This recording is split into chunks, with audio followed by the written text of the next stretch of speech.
Arrest ചെയ്യാൻ പോലീസിന് മണിക്കൂറുകൾ മാത്രം മതി. പക്ഷേ സത്യഭാമ എന്ന് പറയുന്ന ഒരു സവർണ സ്ത്രീയെ, ഒരു രാഷ്ട്രീയ ബന്ധമുള്ള സ്ത്രീയെ, ഇവിടുത്തെ ഗവൺമെൻറ്റുമായി ബന്ധമുള്ള ഒരു സ്ത്രീ എന്നുള്ള നിലയിൽ ആ പ്രതിയെ അറസ്റ്റ് ചെയ്യുവാൻ നമ്മുടെ പോലീസ് അധികാരികൾ തയ്യാറാകുന്നില്ല.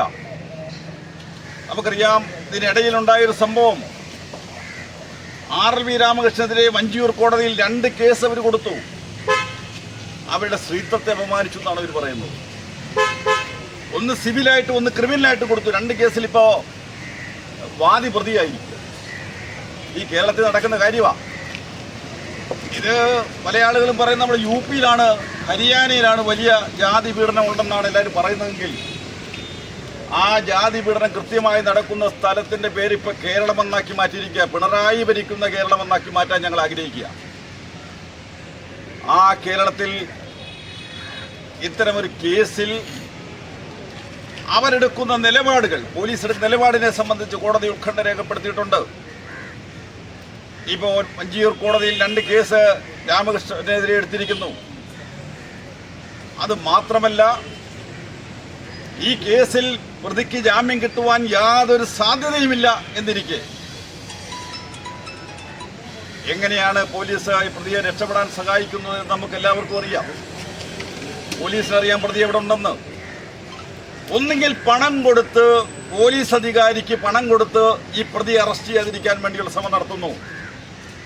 അല്ല എങ്കിൽ വിദേശത്തേക്ക് പോയ മുഖ്യമന്ത്രി ഓർഡർ ഇട്ടിട്ടുണ്ട് ഈ പ്രതിയെ അറസ്റ്റ് ചെയ്യാൻ പാടില്ല. 2 കാരണങ്ങളാണ് ഇതിനകത്തുള്ളത്. അദ്ദേഹം ഓർഡർ ഇട്ടിട്ട് പോയിക്കാണിപ്പോൾ. ഒരു നാട്യകലാകാരൻ എത്രയോ കാലമായി ഈ ഒരു നിയമപ്രശ്നത്തിൻ്റെ പേരിൽ അദ്ദേഹം കോടതി കയറി ഇറങ്ങുക. 733/2024 അതാണ് കേസ് നമ്പർ. ആ കേസ് നമ്പർ അനുസരിച്ചൊരു കേസ് പട്ടിയാതി കോടതിയിൽ, സ്പെഷ്യൽ കോടതിയിൽ നിലനിൽക്കുകയാണ്. ആ കോടതി പ്രതിയെ അറസ്റ്റ് ചെയ്യണമെന്ന് എത്രയോ പ്രാവശ്യം പറഞ്ഞു. നമ്മുടെ പോലീസിന് അത് കഴിഞ്ഞില്ല. പോലീസ് ഇപ്പോൾ പറയുന്നത് ഇത് പെൻഡിങ്ങിലിരിക്കുന്ന കേസാണ്, ഹൈക്കോടതിയുടെ പെൻഡിങ്ങിലിരിക്കുകയാണ്. 17/5 വരെ ഞങ്ങൾക്കൊന്നും ചെയ്യാൻ പറ്റുകയില്ലെന്ന് ചില പൊട്ടന്മാരോട് ഇവന്മാർ പറഞ്ഞാൽ മതി. നമ്മുടെ കൂടെ നിയമം പഠിച്ച പിള്ളേരൊക്കെ ഉണ്ട്. അട്രോസിറ്റീസ് കേസിൽ പെൻഡിങ്ങിലൊരു കേസ് നിലവിലുണ്ടാകത്തില്ല എന്നുള്ളത് അവർ മനസ്സിലാക്കണം. കാരണം ഇതൊരു സ്പെഷ്യൽ ലോയാണ്. ആ ലോയിൽ അത് കൃത്യമായി പറയുന്നുണ്ട്. പക്ഷേ പോലീസ് ഈ ഒരു കാര്യം പറഞ്ഞിങ്ങനെ നീട്ടി കൊണ്ടുപോവുക. കാരണം ഇങ്ങനെ നീട്ടി പോയി കഴിഞ്ഞാൽ പ്രതിക്ക് ജാമ്യം കിട്ടാനുള്ള സാധ്യതയിലേക്ക് അവർ പോലീസ് എത്തിക്കാൻ വേണ്ടിയുള്ള ശ്രമമാണ് ഇപ്പോൾ നടത്തുന്നത്. ഇതിനിടയിൽ നമ്മുടെ കുറേ കലാകാരന്മാർ, കേരളത്തിലെ വലിയ കലാകാരന്മാരെല്ലാം കൂടെ RLVയെ വിളിച്ചിട്ട് പറയുകയാണ്, കേരളം സത്യഭാമയ്ക്ക് കൃത്യമായ മറുപടി കൊടുത്തില്ലേ, ശിക്ഷ കൊടുത്തില്ലേ, ആ കലാകാരിയെ ഇനി ജയിലിലേക്ക് ഇടാൻ നിങ്ങൾക്ക് എങ്ങനെ മനസ്സ് തോന്നുന്നു എന്ന് ചോദിക്കുന്ന ചില പ്രമുഖരായ കലാകാരന്മാരും കേരളത്തിലുണ്ട്. നിങ്ങളൊന്ന് ആലോചിക്കണം. RLV രാമകൃഷ്ണനെ ജാതിപരമായി ആക്ഷേപിച്ചിട്ട് അദ്ദേഹത്തിന് നിറം കൊള്ളുകയില്ല, അദ്ദേഹത്തിൻ്റെ കാല് അങ്ങോട്ടും ഇങ്ങോട്ടും ഇരിക്കുന്നതിനെ സംബന്ധിച്ചുള്ള അഭിപ്രായം,